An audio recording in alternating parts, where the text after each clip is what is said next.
27 member states. He attends the meetings of the European Council, which is the prime ministers and presidents when they're for all of their meetings, and they're discussing foreign policy a lot these days. And he is the spokesperson for the European Union on foreign and security policy.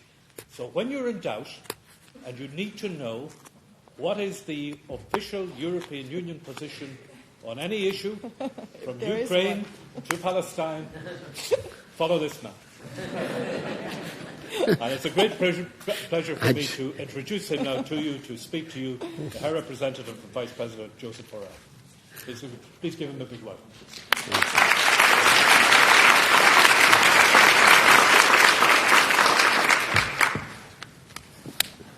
I'm speaking from here. As you wish. If you want to speak from here, you can. I think use this. Yeah, if you're more relaxed with it. Thank you. Well, don't believe him. Huh?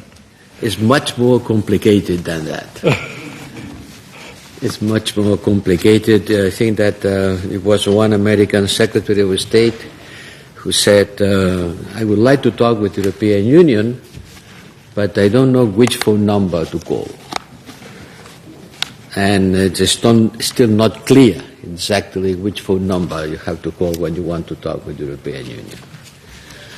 Because the European Union is a complex, is a club of member states. A club, more than a club. It's a gathering of member states which have decided to put together some of their sovereignties. Monetary one is the most clear one, with the central bank. And others, and to keep for them other part of their sovereignty, in particular foreign policy and defense policy, which are clearly state-owned competences. But at the same time, they decided to try to build a common foreign policy and a common security policy. But as you understand, common doesn't mean unique. I share something with you, but I don't share other things. Which is the commonality? Well, this is a difficult thing to answer. In some cases, it's a clear position, and in others, there are as many positions as member states. Look at the last vote at the United Nations General Assembly about the Arab countries' initiative with respect to the truce or the ceasefire or whatever you want to call it in Gaza. 4 voted against, 8 voted in favor, and 14 abstained. A clear example that there is not a common position. And when there is not a common position, each one keeps its own position, and I, as a spokesperson for the common position, has not a lot to say, because there is not such a common position. But the important thing is not to announce the common policy or the common position, but to try to build it, to try to put people together, to see why there are different visions and how we can overcome these visions in order to have a common position. Sometimes it's not possible. The differences are very big. Others, there is a natural understanding and a common position. Well, the same thing happened with the monetary policy. Today, everybody knows that the members of the Eurozone share a common currency, a common and unique, because they don't have other. But for many years, we had a common currency, which was called ECU, but was not unique. And we had at the same time our national currency. In Spain we had the peseta, in France we have the franc, and we share a common currency which was not unique, but how do you manage to have each one its own currency and at the same time to share a common one? Well, with a complex system of equivalences, maybe some of you remember the snake in the tunnel, meaning that there were going to be some oscillations with respect to the central value of the common currency, but these oscillations should not overpass a certain limit. It was a tunnel and a snake, showing that each currency has to keep a certain value with respect to the common, the euro. Well, more or less we are trying to do the same thing, with the difference that there is, the tunnel is very wide and the positions diverge, in some cases 100%, because someone says yes and others says no. This is the way we work, and then you have the complex institutional setting. We have a commission which is executive power for the competences that has been communalized, not for the others. And we have a council that is the real master of the European Union, because the member states who gather together in order to fix guidelines that then we try to implement them.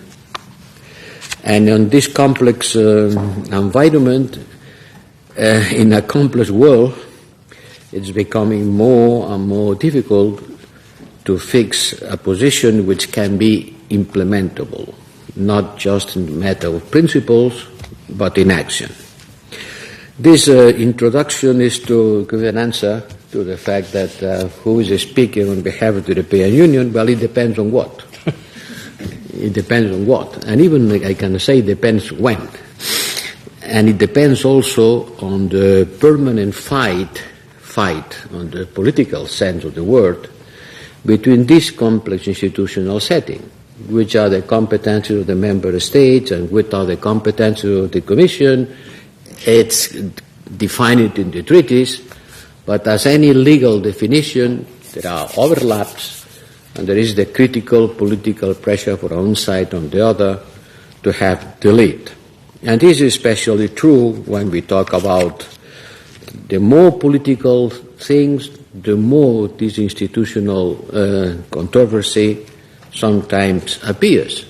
And then there is the Parliament. Don't forget about the Parliament, who is the co-legislator for many things, not for all, but for many, and who is the co-budgetary authority. The budget has to be approved by the Parliament and by the Council, both. Both have to agree. And what happens when they disagree? Well, then there is discussions, the Commission intervenes, but the decision is not to the Commission, the decision is to the Council and the Parliament, the two co-legislators. And sometimes the Parliament has a view and the Council has another view. Member states diverge, differ, and I receive criticism from both sides, from the side of the Parliament and from the side of Member States. So this is a difficult job, but it is more and more difficult because the world is more and more complicated. When I came here 4 years ago, things were much easier. But since then, we had a pandemic and we had two wars.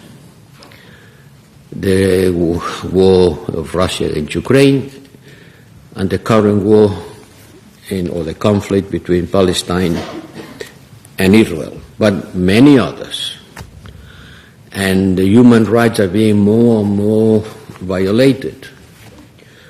And I cannot say that the world is driving to a future based on peace and cooperation. By the contrary, I see more and more human rights abuses and less cooperation. At the institutions, for example, you see the Security Council, there are more and more vetoes and less agreements. And then it has to go to United Nations General Assembly, where there is not the veto but the majority, but without executive capacity.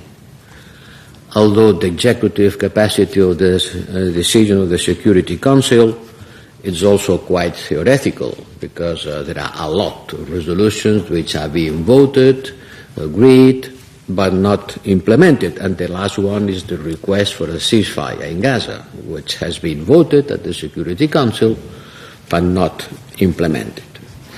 All that is in the middle of a big world turmoil, and the 75th anniversary of the human rights. 25 years of the United Nations Declaration on Human Rights Defenders and the Rome Statute, and the 30th anniversary of the Vienna Declaration. And in order to celebrate that, the other day I bought a book which is a practical guide to humanitarian law. Because we talk about humanitarian law. We talk about the respect of international law, including humanitarian law.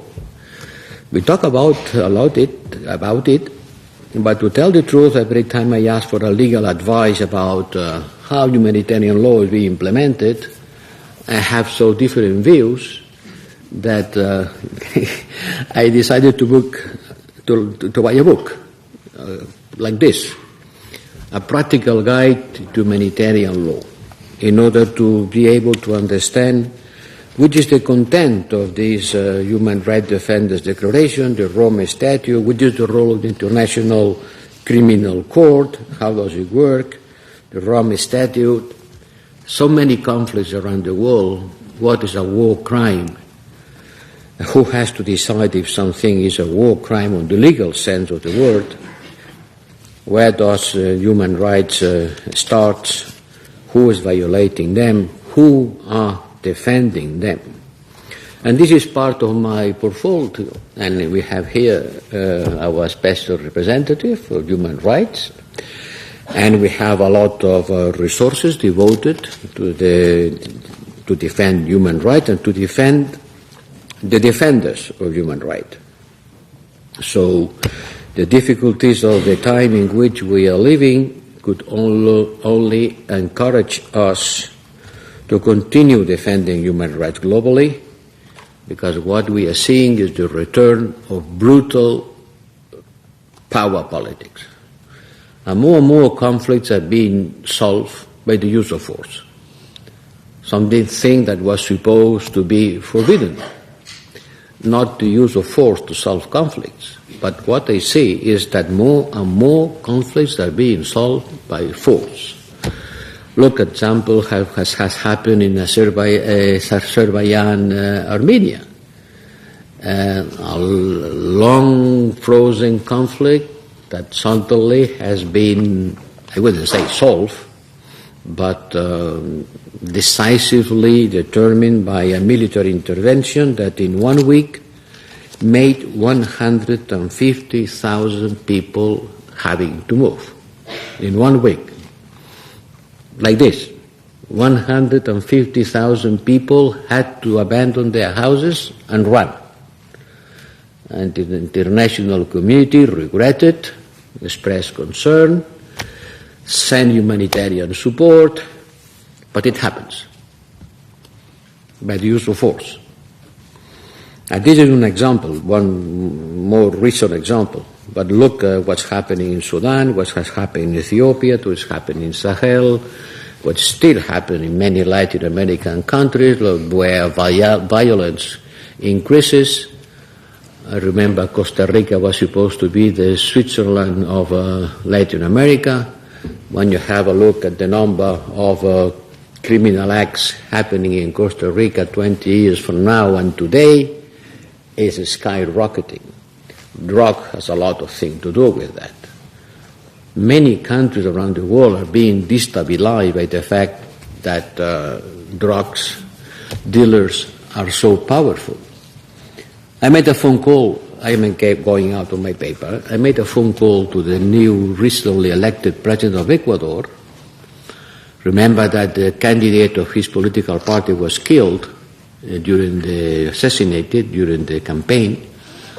And he told me, you know how many tons of drugs is being exported from Ecuador? It's an estimation, certainly, because there is no records, obviously.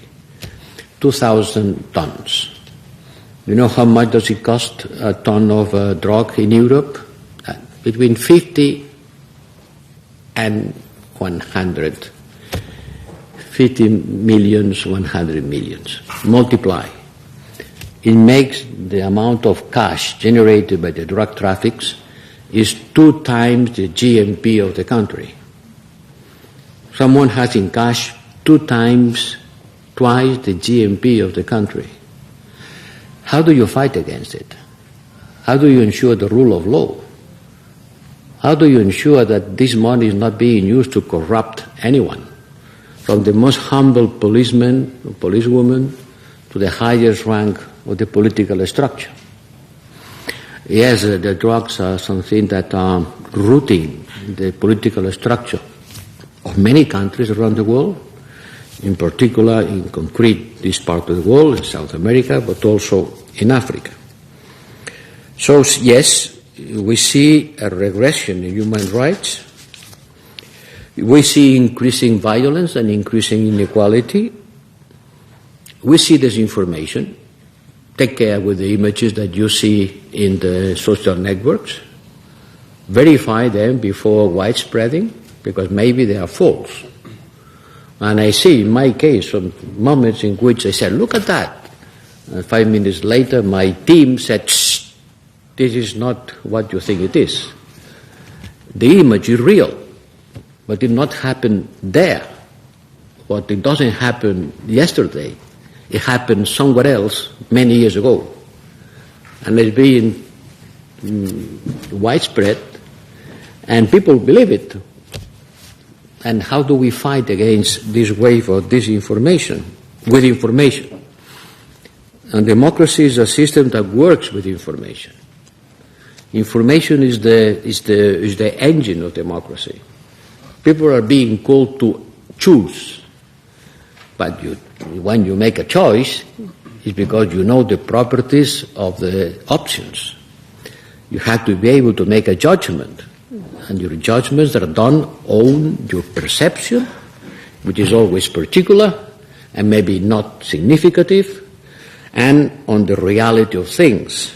And one of the biggest problems that we have today is the wave of disinformation and people presenting bad solutions to real problems, what we call populism and extremism. And all that with some structural problems that everybody is talking about, like the climate change. Everybody is in the Gulf today talking about climate change problems. This is a security problem. Climate creates insecurity, is creating migration, is people in the move. If you cannot cultivate your piece of land, you will have to leave. That's what's happening in some parts of the world.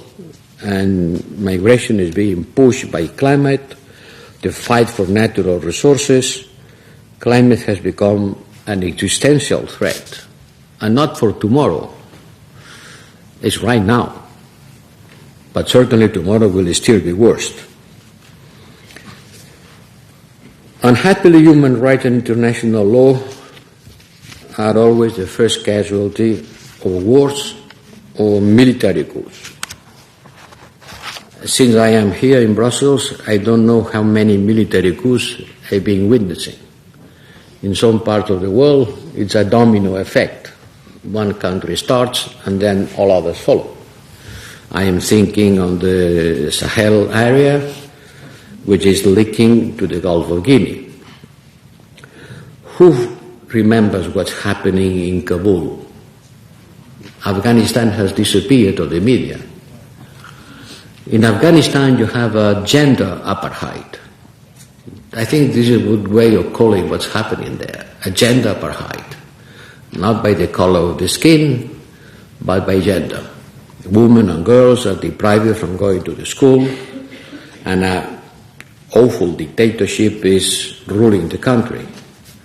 What's happening in Tigray?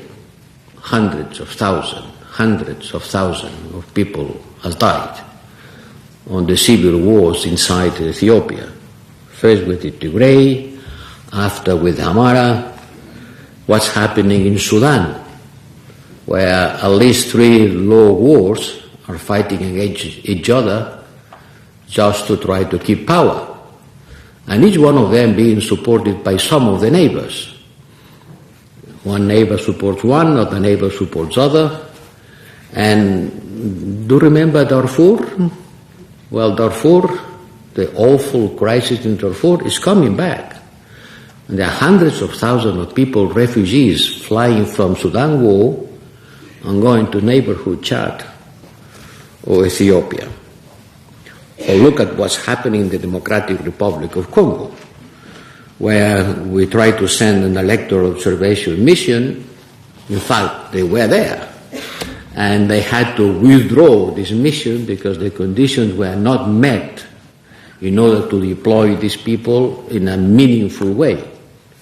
They were there, more than 50 members, some of them members of the European Parliament, and unhappily had to withdraw because the conditions to hold this observation mission were not met. Or in Myanmar, or in Syria. And today the terrible developments that continue unfolding in Israel and Palestine, started with this terrorist attack that killed 100 to 1,000 people, in 200 hostages, certainly an act of terror against civilians, defenseless. And then we have witnessed this was a carnage, but what we are witnessing in Gaza is another carnage. How many victims? We don't know. Nobody knows. Someone estimates it's about 15,000, but I'm afraid that below the rubble of the houses destroyed, it must be many more, with a high number of children. So, sorry? People are leaving the room. Keep on going. People are leaving the room? Yes. Why?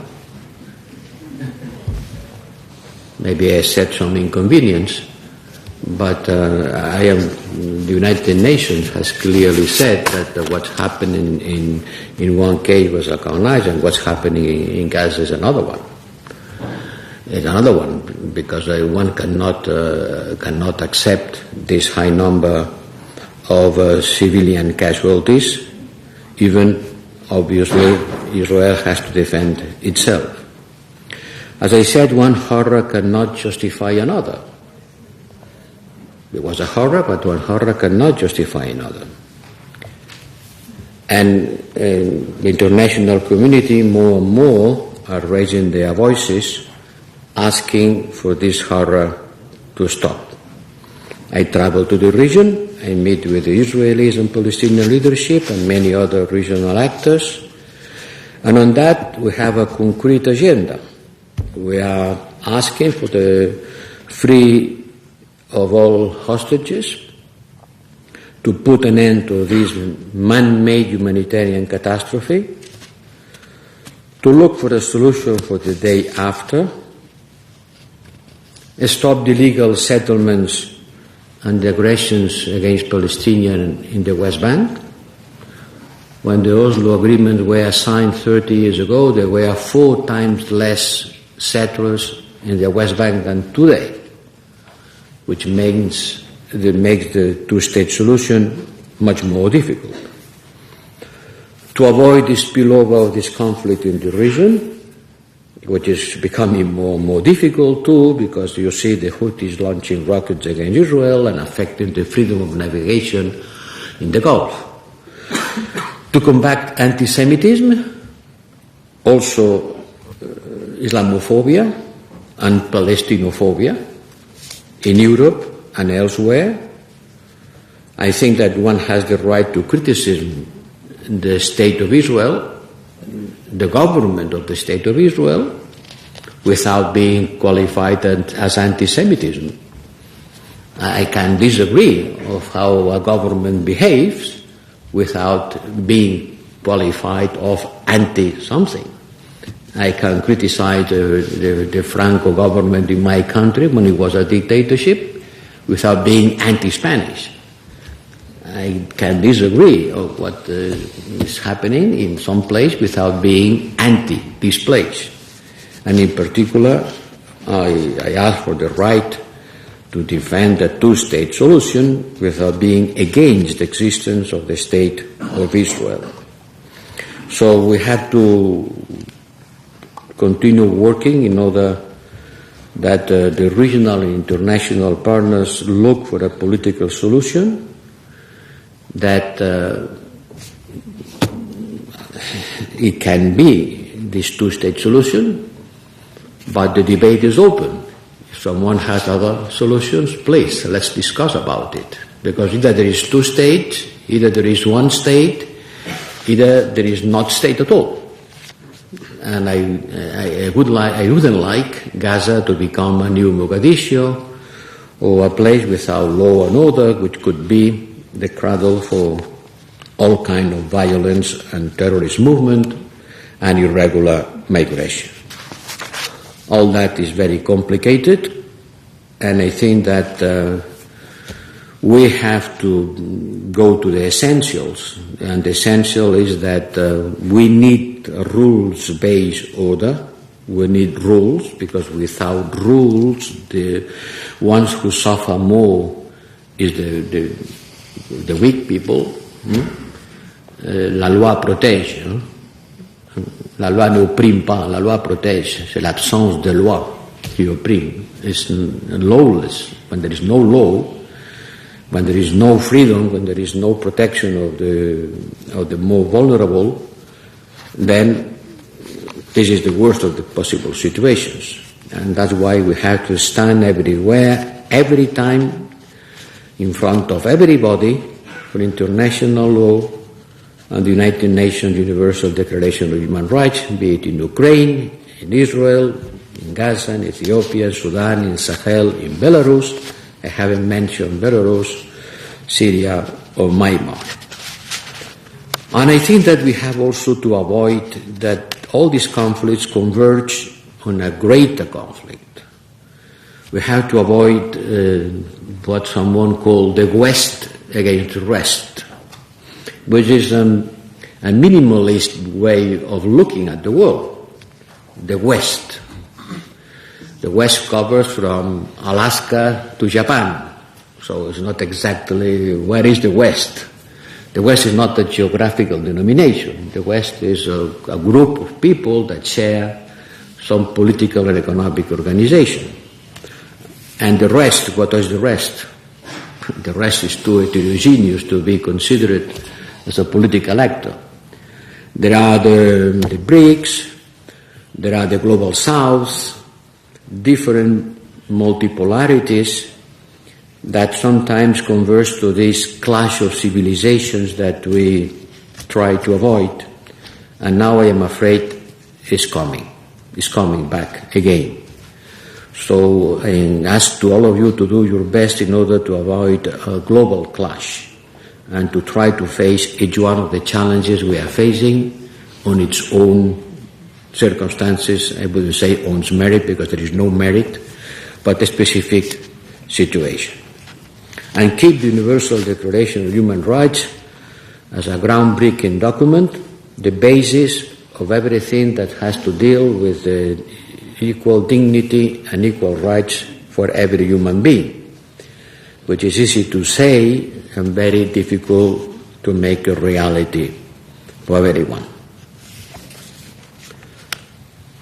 And that's why it's good that we stand here. And it's the basis for many of the activities of the European Union around the world.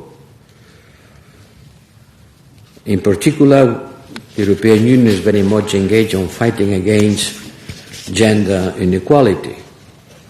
We are very much engaged against violence against women and girls, because the figures are really shocking. Globally, it is said that about 1 out of 3 million women, 1 out of 3, have experienced some form of physical or sexual violence by an intimate partner or by a former partner. They are not victims of a war in the hands of someone that they never met before. It is they are partners, and sometimes they are intimate partners. We try to support the fight against violence against women, but it is rooted in structural inequality in our societies. It is not something that happens by cultural reasons. It's a structural issue which has deep roots, and all of us have a responsibility to address it. In order to fight against these problems, 3 years ago, already 3 years ago, we established the global human rights sanction regime as an essential tool. And I would like to extend this regime by another listing of the next Foreign Affairs ministers, where almost every meeting we come with a list of people that has to be sanctioned under this sanction regime. It's one of our tools. It's certainly not enough, but it is what we can do. And on the next Foreign Affairs Council, we will discuss another package affecting people that some years ago was not imaginable that this could happen. Well, it's also important that the young people remain engaged on that. We try also to support the young people engaged on defending human rights. I'm not going to explain all what we do. I'm sure someone has explained you before. But I think that we have to pay special attention to defend the defenders, of human rights, because they are often the first victims of their activities. They take a great personal risk. Last year, I remember some activists that were killed in Honduras, but I can say so many people around the world. The number is already shocking. We have been helping about 4,000 human rights defenders, which are at risk. We have a concrete mechanism to support them, our Protect Defenders mechanism. And I know this is a drop of water in the ocean because our financial resources are limited. And I am saying to you that we allocate 500 million euros to fight against violence against women globally, 500 million for the whole world. Well, it's not going to certainly solve the problem, but it may help. It may help, and in particular, this can be the seed in order for many people engage on this fight.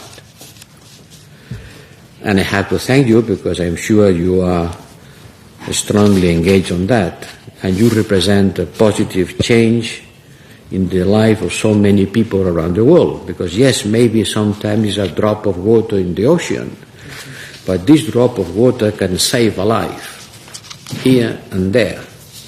And many drops of water may save many lives and create a wave that mobilizes people around the world in order to make it a better place to live, with equal dignity and equal rights for every human being. The other day I was in Washington and I visited the museum of, they don't call it the Museum of Slavery, they use a less controversial word. I think it's the Museum of American History, but in fact it's the history of slavery. And it was not so long ago. It was not 500 years ago. And when one realizes what the human being has been able to do to other human beings, at a moment when the Christianity has been widespread in the values of universal love, and it's really, really appalling, really shocking. And that's why I think that people like you have a lot of work to do. I thank for that, and I hope that we will be able to support you as much as we can. Thank